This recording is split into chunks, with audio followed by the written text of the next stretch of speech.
নেপালের রাজনীতির দীর্ঘদিনের চেনা সমীকরণ ভাঙার স্পষ্ট বার্তা দিয়ে নতুন এক অধ্যায়ের সূচনা হতে যাচ্ছে। রাস্তাঘাটের প্রতিবাদ, সামাজিক যোগাযোগ মাধ্যমের আলোড়ন আর তরুণদের প্রত্যাশা সবকিছু মিলিয়ে আসন্ন সাধারণ নির্বাচনকে ঘিরে নেপালে তৈরি হয়েছে এক অভূতপূর্ব রাজনৈতিক আবহ।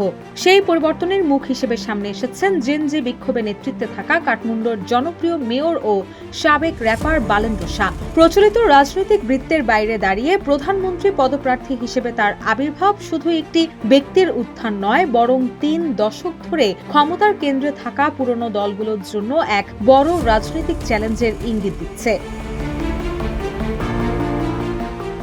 ২৯ ডিসেম্বর রয়টার্স এক প্রতিবেদনে জানিয়েছে, বালেন নামে পরিচিত ৩৫ বছর বয়সী এই নেতা সাবেক টেলিভিশন সঞ্চালক রবি লামিসানের নেতৃত্বাধীন রাষ্ট্রীয় স্বতন্ত্র পার্টিতে যোগ দিয়েছেন। আগামী ৫ মার্চ অনুষ্ঠিতব্য নির্বাচনের আগে গঠিত এই জোট থেকে বালেন্দ্র শাহকে প্রধানমন্ত্রী পদপ্রার্থী ঘোষণা করা হয়েছে।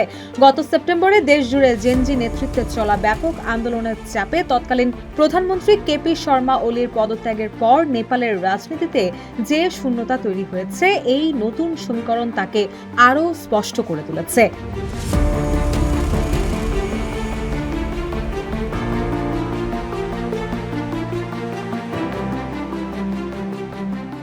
দলীয় সমঝোতা অনুযায়ী রাষ্ট্রীয় স্বতন্ত্র পার্টি নির্বাচনে জয়ী হলে বালেন্দ্র শাহ দেশটির প্রধানমন্ত্রী হবেন এবং ৪৮ বছর বয়সী রবি লামিসানে দলের শীর্ষ নেতৃত্বে থাকবেন।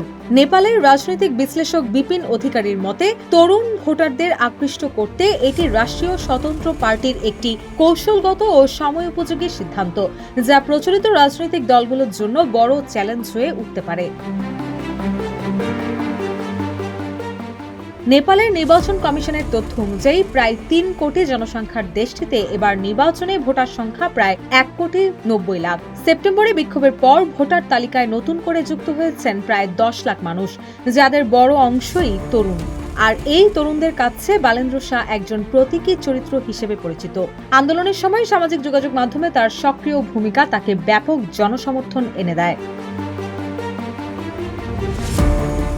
যদিও সমালোচকদের একটি অংশের অভিযোগ, তিনি আন্দোলনের সময় সরাসরি মাঠে খুব বেশি উপস্থিত ছিলেন না এবং মূলত পর্দার আড়াল থেকেই নেতৃত্ব দিয়েছেন। তা সত্ত্বেও কাঠমান্ডুর মেয়র হিসেবে তার প্রশাসনিক জনপ্রিয়তা এবং একজন র্যাপার হিসেবে সাংস্কৃতিক পরিচিতি তাকে সাধারণ মানুষের কাছে আলাদা গ্রহণযোগ্যতা দিয়েছে। গত ৩ দশক ধরে নেপালের রাজনীতির কেন্দ্রবিন্দুতে ছিল কেপি শর্মা ওলির নেতৃত্বাধীন কমিউনিস্ট পার্টি এবং নেপালি কংগ্রেস। তবে এবারের নির্বাচনে বালেন্দ্র শাহ ও রবি লামিসানের জোট এই দুই প্রতিষ্ঠিত শক্তির জন্য বড় ধরনের চ্যালেঞ্জ তৈরি করতে পারে বলে মনে করছেন পর্যবেক্ষকরা। রুশা সুর, নিউজ ডেস্ক, ইত্তেফাক।